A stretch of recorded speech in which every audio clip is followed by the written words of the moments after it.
Assalamu alaikum everyone and welcome to another episode of Ainy&Hajra Unscripted. Assalamu alaikum everyone. As you all know, there's a deep education crisis in Pakistan.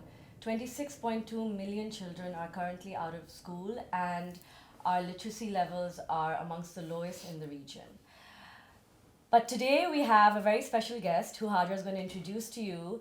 And we're going to be talking about TCF, the Citizens Foundation. It's a grassroots organization, a charity that works tirelessly to provide quality education for young girls and boys in Pakistan. It's a charity that's extremely close to my heart. Education should be a right of every child, but unfortunately in Pakistan, education is considered a luxury, even a privilege. We're going to be talking to the CEO of the Citizens Foundation UK chapter. It's a charity that provides quality education to underprivileged women and children in many rural and urban parts of Pakistan, a charity which is very close to my heart. So as Annie mentioned, we are joined by Sania Sufi, the CEO of the Citizen Foundation UK. It's a charity that's very close to my heart too, and having fundraised for them for many years and also done a 10K run in London. And also visited one of their schools in Karachi. I'm really excited to speak to Sania today, and she can share with us all the wonderful work TCF has been doing. Education is a powerful force for change. And Sania, we're so excited to have you. Thank you so much for giving us your time and being here today with us. Thank you so much, Hajra and Annie. It's a real honor and privilege to be here and to be able to share TCF stories and, the work that we're doing on the ground, and also to hear from you guys because you've been involved with TCF in some capacity for so long as well. So it's really exciting to speak to you both. Are you nervous? A little bit. Am I showing it? Don't be, it's still us. I know, it's my first podcast, so. I'm so happy to be here. First of all, thank you so much for coming. It was very important for me to just have you here and talk about education. Sometimes it breaks my heart. When I think about the situation, we were just discussing before we even came here, that a lot of people don't realize actually, about the situation of, or the lack of education literacy levels in Pakistan. So it was extremely important for me and Hajra to have you here and talk about this topic, which is so dear to our heart. But before we dive into TCF's work, what's your personal story like? How come you joined TCF? When did you and what made you do this? So I joined TCF about 7 years ago. I mean, time really flies. I can't believe it's been 7 years. Honestly, I always knew I wanted to work in development. That's what I did my master's in. But at the time that I graduated, the Lehman bankruptcy was happening and the whole global economy was falling apart. And so I kind of decided to pivot and work at a consultancy for 7-8 years, which was probably one of the best decisions I made for myself because the skill set that I learned there is, what has really helped me at TCF. But around 2013 is the time when my father passed away. And for me, that was a real reality check. And I realized life is too short. And while I loved where I was working, I didn't necessarily love what I was doing anymore. And my father was always very passionate about education. And, he always used to say my responsibility, my sense of responsibility would be fulfilled when you do your master's. For him, it was just education, education, education. So I kind of wanted to do something to honor him. So when I stepped back, I took maybe a 9 months off to kind of reflect on what I wanted to do. And I just kept coming back to education. After he passed away as well, my mom said a couple of people showed up at our house saying, he used to give us money for our children's education and, where is that? Where is he? And, that's when we realized that he wasn't just supporting my education, my brother's, he was supporting so many other children's education. So I really wanted to do something in that space. And it was just very fortunate that TCF actually approached me.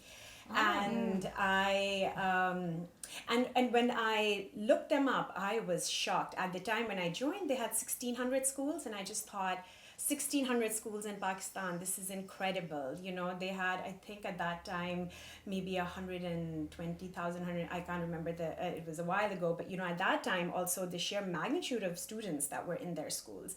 I think it was 180,000. But anyway, I just thought, how do I not know about this organization that's doing such incredible work? And I grew up in Pakistan and I visit Pakistan. So I became really fascinated. And then I met the board and I met the senior management and I was just floored because their love for what they do, their passion, their vision. I never seen that before, and it was very exciting to be part of a movement like that, and to do such rewarding work while working with people that are so impressive and that you can learn from. So it was a no-brainer for me to join, and I joined. Because I just come from a consultancy background, I joined, saying, I'm going to work only 3 days a week, and I was trying to confine my role because I didn't want to overwork. And literally within 6 months, I was full-time, traveling everywhere, just, spreading TCF's message and work. I was just so passionate. And to this day, I think I just love what we do. And I'm so honored to be part of it. So for people who don't know, could you tell us briefly about the Citizen Foundation, the mission, and how it has evolved? Yeah. So TCF was set up in 1995. Every time we narrate this TCF story, we always start with, there were 6 friends that came together in 1990s. And I know, Annie, you grew up in Pakistan, so you must remember that was around the time when there were a lot of strikes in Pakistan. There was a lot of political instability. Our schools were closed all the time. So there was a lot of uncertainty, and it's against this backdrop that, 6 friends just got together, and, kind of like how we're having a conversation about education, they were having a similar conversation about, okay, what can we do to help Pakistan progress, because there was brain drain, capital flight, and all these other things. And so they deliberated for, I believe, over a year, sought advice. They got lots of different options. People told them, food banks or do health. And they realized that all these various ailments that we're trying to solve in society, corruption, crime, poor health, it all kind of links back to education. So if you're able to educate people, you will have healthier people, you will have less crime, you will have more motivated people. So they decided to pool in their resources and build 5 schools. So they built the first 5 schools that were set up by TCF that enrolled 700 students. They did that by themselves through their own resources. Wow. And that was in 1995, and fast forward 30 years, now, we have over 2,000 schools. We have over 300,000 children from Amazing. the most underprivileged communities that are enrolled in our schools. They're a lot of them are the only children in their family to go to school. They're first generational learners. They don't have anybody in their homes telling them, what to study, but they're able to do so because of TCF. And the one thing that, we always say about TCF, it's a moving object. It's always evolving. So it has changed so much in the last 30 years. We've embraced digital technology because we know that's a need. We've revamped our digital curriculum. We have, over time, sought to address every single barrier of education that children face, be it distance from school, teachers, quality teachers, and so on. So yeah, it's been quite an incredible journey, and I think one thing TCF's shown is that you can deliver quality education on scale. Is TCF all over Pakistan in all provinces, or can you just tell me which areas will we find the schools in? Yeah, you said 2,000 schools? We have over Around, 2,000 schools, yes. So we are all across Pakistan, so we're a nationwide movement. And we are, the thing that we've done from inception is, we said we are going to take education to the children. So you think of the most remote area in Pakistan, it is likely that you will find a TCF school there. And that's one of, be it KP, Balochistan, Sindh, Azad, Jammu Kashmir, all those areas, we have schools in all provinces, which is truly incredible. And the ratio of boys to girls in the schools? So we decided very early on that one of the things that we're going to do is ensure gender ratio. So we wanted to maintain 50% enrollment of girls, because one of the challenges that, in education is that girls face distinct barriers, and girls' education lags behind boys' education. So there is a huge inequality in education in Pakistan. So our focus has always been to ensure 50% female enrollment, and that's the most amazing thing. You think about, places in interior Sindh and Balochistan where you wouldn't expect it. You'll find in most cases that we have 50% enrollment. And we've done that, and this is a really great question, but we've done that because very early on we also decided we will hire only female teachers. To encourage girls to go to school. Parents just feel safer when there are girls when there's no male presence in school. So that's one of the reasons why we've been able to maintain 50% enrollment. But also we're the largest private employer of women in Pakistan. Really? Yeah. Did you know that? I did. I Yeah. did. I didn't know that. Sania, in all these years you've been there, I'm sure there are many success stories. Yeah. What are your favorite stories? Can you share one or two at least with us? Yeah. I mean, to be honest, there are so many. There are thousands and thousands, and every time I read about an alumni, I just feel so proud of what we do. But I guess I can only I'd love to speak about one or two alumni that I have met and I've had personal interactions with. And one of them was 3 years ago. She also came to our gala. I think you guys were there. It was the one at BAFTA that we had. And she's this lovely girl. She grew up in Orangi town, which, as you guys know, is a very, very underserved area in Pakistan. Lots of crime. Girls in that community are not, at least, this is what Kainat was saying to me, that a lot of girls in her community, they used to drop out at primary school age. But she was really adamant to go to school, and her parents were going to see a TCF school for her brothers. And when she went to the school, she was just blown away by, how big the school was, the campus, the classroom, the energy in the classroom. And she said what really stuck out to her was that two girls were playing badminton in the playground, and she said she'd never seen that sport, but she was so fascinated by the fact that two girls were playing that she begged her mom to send her to TCF, and so she took a test, and at that time she was in another school and she was supposed to sit in 9th grade, but when she took the test, we conduct a test to determine the academic standing of every child before they come into the school. So she failed it miserably, so the teacher said, okay, look, you may have to repeat 8th grade, so come in 8th grade and then we'll help you and help you progress. So she started in 8th grade. She was like, I was happy to even repeat 8th grade, I just wanted to get into the school. So she started there. Then she found out that through TCF that United World Colleges, they offer scholarships to students, and so she was encouraged by her teachers to apply. And so she and I remember her saying that when she went for her interview, she was really nervous because there were other kids there who had much stronger command of English than she did. So she said, I don't stand a chance, I don't come from the same background, but it's amazing she got in. So she went to United World Colleges in Norway. She was the first girl in her family to not only go to school but also to leave Pakistan. So she went to United World College, and then she went on to study at a university in Washington State. And then while she was there, she applied to do a year abroad at Oxford University. And she said when her mom found out that she was going to Oxford University, she broke down because she said, I never thought in a million years that my daughter would go to the same school as Benazir Bhutto. Wow. Because for her, the class divide, and I think that's what Kainat's story kind of shows you, is that education, the most powerful thing is it breaks down social barriers and the class divide. Because now this little girl from Orangi town, who probably would have had no hope for the future because of education, was sitting in the same university as one of the leading political leaders, of Pakistan. So her parents were just so proud, and she said that was such an emotional moment for her. And now she's gotten into a master's program at Harvard, and she studied psychology. And what she wants to do is come back and do something in mental health in her community, because she recognizes that, in areas like Orangi town, where you do have a lot of, economic disparity and all of that, there's the poverty, people struggle a lot with mental health, but there's nothing there.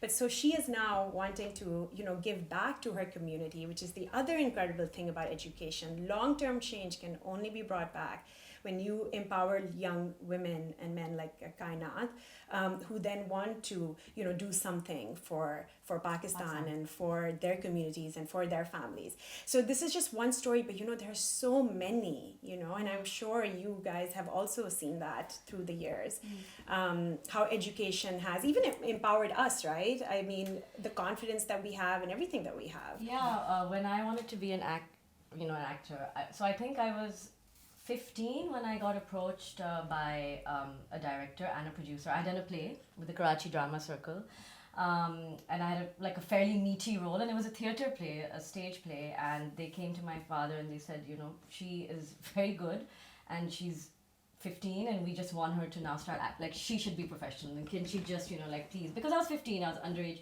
and my father said absolutely not, you can do either on the side, but you have to obviously finish your high school. But then when I finished high school, I wanted to then start acting professionally. He was like, no, no, no, no, no, you have to go to college also. That's like 4 years commitment. That takes you into your 20s. And I was like, I'm going to be so old when I start acting.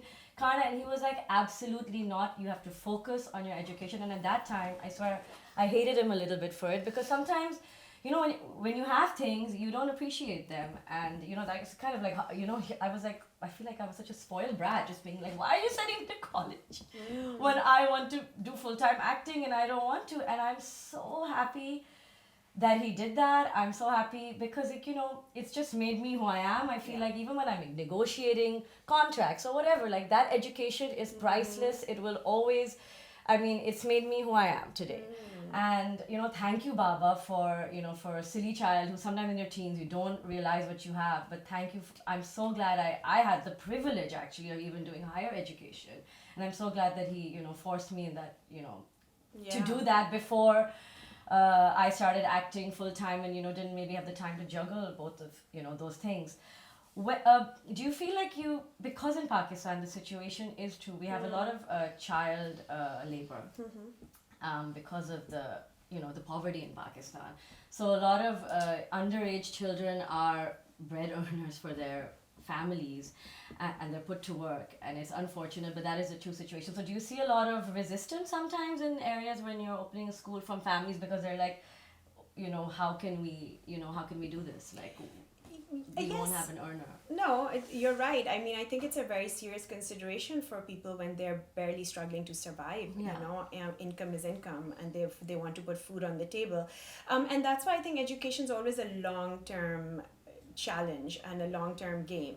And one of the things that we do is, you know, when we go into communities to build the schools, our teachers and principals help us a lot in going door to door, convincing parents to send their children to school. One of the things that TCF offers is afternoon shifts and morning shifts. So what children can do is they can still continue to earn, but then they will work in the morning and come to the school in the afternoon, or they will come to the school in the morning and then work in the afternoon. And, you know, Annie, like exactly what you said, I think the way we've been brought up, you know, we just took education for granted. Like we never ever thought there would be a day when we wouldn't be able to go to school. You know, in fact, we used to fight our parents about going to school. You know, my friends used to joke about bunking school because we were just so tired of having to go to school every single day. And then you come across these children, you know, who literally, when you hear their stories, they are doing everything they can, juggling their day just so that they can come to the school and learn, you know. And that's what's amazing, and it really makes you realize, you know, what we consider just a right, like you said, it's a privilege, and these kids have that drive and determination that honestly, like sometimes when I hear the stories, I don't think I would have been able to survive. I'm not made of that same, you know, I think about this a lot, that the drive, the determination, the focus that they have to literally come from nothing but make so much of themselves. And you know, and that's when you realize education is not just about a classroom and teaching. Education is really about giving a child that belief, instilling that belief, and unlocking that potential, you know, and making them believe they can do anything in this world. And you know, we were lucky, we had our parents to reinforce that, we had our teachers to reinforce that. But for many of these kids, the school is the only thing that they have that helps them believe in themselves, you know. And that's why one of the most beautiful things about TCF is that our campus, and you know, obviously Hajra, you've been to it, you know, it's a beautiful campus. Every single of those 2,000 schools are exactly the same, with the big walls, the beautiful classrooms, you know. So when kids step in, they feel so treasured and protected. On my visit, I loved my visit because I saw happy children. And that's the most important, having, you know, a child your own of yourself, and the child goes to school, and that's the first thing you want. When your child goes to school, is at school, and you see happy kids. So you know they've been looked after. Second, can you tell us a little bit about your visit? So their confidence, I saw that, which I loved. They were super confident children. They were coming up to me, and polite as well. So all these things that you want a child to have, they were getting it, and they were really good at it. The teachers were lovely. The classrooms were tidy. You know, they had, it just looked really nice. I had a little talk with them also. They had at their assembly. And the way all the boys and girls were together, lining up, queuing up, it was really nicely done. In terms of the teachers you could tell that the teachers were good and the kids were good kids. Yeah. So I was very happy. And I just feel sad that I don't get to do that anymore because I don't go to Karachi. But when I used to definitely make sure that I used to go to the schools. So No, that's amazing. I really loved it. And coming back to you, Sania, I'd like to ask, in this line of work, how do you keep yourself motivated? I think there are three things that motivate me. One is obviously always remembering that at the end of the day, you're doing this for the kids, right? And it's not just that you're changing one child's life, you're changing their family's life, you're changing their community's life. And so fundraising is really, really hard. And I'm not natural at it. God knows I'm not natural at it. And it has its frustrations. But that knowing that I'm doing this because it's benefiting ultimately young girls like Kainat and Zaitoon and all these other incredible boys that I've met at TCF, I think that keeps me motivated. The other thing is the people at TCF. I know I spoke about this earlier as well. It's just amazing to be around people that you can learn from so much every single day, people that are so passionate. Because the thing that struck me about working at TCF is that a lot of the people there, they were professional bankers, they were consultants, they came from professional backgrounds, but then they gave that up because they really believed in the cause and in what TCF does, and they wanted to do something to give back. And so they made a lot of personal sacrifices to be there. And so, just the humility and the love and the passion that I'm surrounded with every single day, it's something so rare. And then the third thing is that as frustrating as fundraising can be, just the welcome and the love that we receive when we share TCF's work, right? I mean, the opportunity to be able to sit here with you guys, whenever we go to a new city to share our work and let people know about TCF, the minute people find out what we do, it's like they just love it and they want to get more involved. And, then that you're doing something special. And that I think is really unique and, makes me really happy. Are you working with the government in any way? Like, how is TCF working with the government? So we have entered into public-private partnerships with the government, and what we did was a couple of years ago, we realized that, we are, at the end of the day, the problem is so large, we want to address the situation, and 26 million children out of school, and every time we build a school, we take on so much financial responsibility for running the school. We have to fundraise. There is a huge infrastructure in Pakistan government schools, and if we can leverage that, and if we can work closely with the government, then we can scale at a level that is enormous. So we started to partner with the government, and we took on initially some poor performing schools in Punjab. And so we took those from the government. They were, I guess, the ones that were not performing very well. The general enrollment level was 35 students or so. And so the government gave us a subsidy. We took over the schools. We hired our own teachers. And we refurbished these schools, and the enrollment increased to 120 per school within 1 year. Learning outcomes improved dramatically. So we have done that in Sindh and Punjab. We also advise government from time to time on curriculum, so I guess there's a whole spectrum. We either, we partner with the government in implementing, change on the ground by taking over the schools, but we also, on the other spectrum, advise the government on improving curriculum, improving examinations, and so on. So several people from TCF sit on the board, for example, from time to time to advise the government.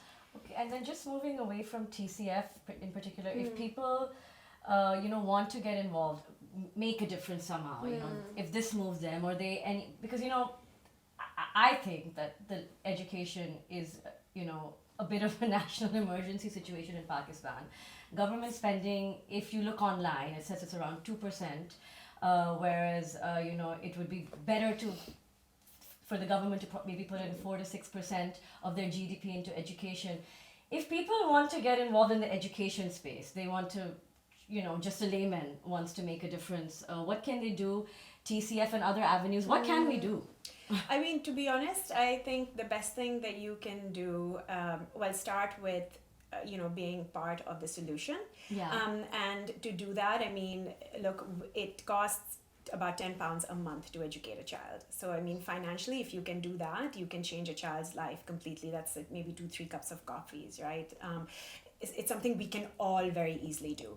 But beyond that, it's also giving your time, right, to organizations and movements like TCF, and visiting schools like you have, Hajra, participate. We do a lot of fundraising activities. You both have been involved in that. You've done a hike. You've done the marathon. Yeah. Well, I'll tell you about Took our it later. souls.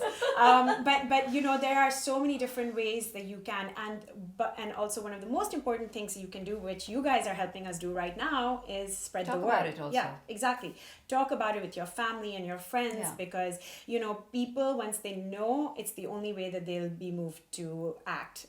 So knowledge is action. So the more you can spread the word and the more you can make people aware of the problem. We were just discussing before that, the 26 million figure is huge, and we don't think about this day to day, right? Yeah. It's the population of Australia, if you think about it. So it's a massive, massive amount of children that are out of school. So just talking about that, talking about how you can give back, talking about organizations that are actually working on the ground to solve this issue, raising awareness about that. I think those are some of the ways that you can definitely get involved. So Sani, there's one thing if you could change about the current education system, what would it be? And how would it impact the students and the teachers? To be honest, so this is a funding. Hard question. Well, yes, I think more funding. Money, more What you sure. could change? What would you change about the current education system? Current education system. In the future? Honestly, I think I would. Two things. One would be the focus on rote learning. Okay. That's a big issue in Pakistan. Okay. And I think even if you go to one of the best schools, you're going to find yourself sticking to rote learning, because it's, you don't get enough. I think, I just feel learning is not engaging enough. There's a lot of emphasis on memorizing and then reproducing that in exams. Ratta lagana. She's talking about exactly. rectification. So I really would love for that to change, And then the other thing that I wish I could change is, the emphasis on learning in English. Okay. It is in Pakistan, that's not our national language. Pakistan is a beautiful mix of a lot of local languages, and insisting that people learn in English is doing disservice to our education system. So the focus should be on learning at least in your early years. We've seen this empirically, that when you learn in your local language, your grasp over content and over other subject matters, even for teachers, it's a lot stronger.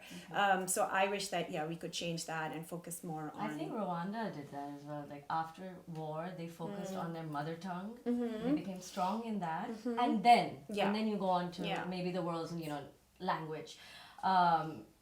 It's been proven to be a more successful sort of way of learning. So you're completely right about it. Can I just quickly ask one thing? Sorry, guys, is that there was a girl that I wanted to take to TCF because she was out of school, and then my mom-in-law, who is actually the treasurer of the Karachi chapter, she said there is I don't know if there's an exam or there's some kind of, is there like a test before you can go to TCF? Like, can you just explain, is there something?